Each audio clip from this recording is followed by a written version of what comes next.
Assalomu alaykum. Azizlar, yaxshimisizlar? Mana 2024-yil 31-may. Bu tutdi, qaranglar, bu tutdi. Barmoqdan ham katta. Dolasa mana shu tutdi, pindigini olib, ulatishni boshladik. Ko'z bilan ko'rib, keyin ulatyapmiz mana. Mana tutdi holati. Mana.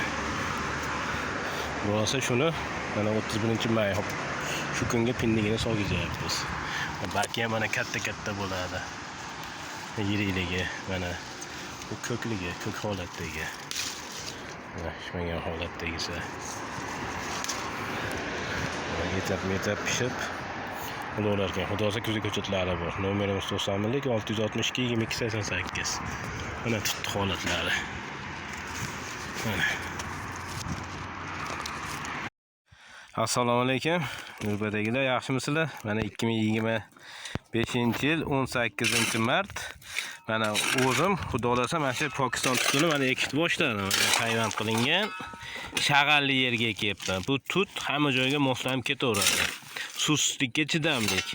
Yerimiz mana suvsizlikka chidamli joyga mana ekyapmiz. O'zim bu tutni 2 yil oldin ko'rib bilib ko'chatini hech qachon topolmadim. Shu maqsadda o'zimga ekish uchun tayinlangan ko'chat edi. Shunga qiziqib 1-2 mingta ko'chatini ham tayinlab o'rgandim.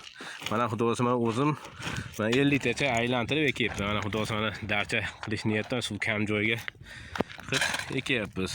Bunga misol mana uni zontitdan ekib qo'ydim. Mana suvsiz joyda mana shu bo'layapti. Mana shu zontitimiz mana bak chiqarib tut suvsizlikka chidamli. Bekka ekishim maqsad ham salqin qilib beradi bu yerda, ham hosilini olib daromad qilamiz. Buni 1 kilo mevasi 80 ming 150 minggacha sotishdi. Ko'zimiz bilan ko'rdik. Qo'shnilarimiz olib borib sotdi. Xudosa bu tutdan o'sha suv kam joy, adalli salqin qilish uchun shunaqa joylar bo'lsa ekishni tavsiya qilamiz. Mana o'zimiz ekishni boshladik. Shu holatda ekib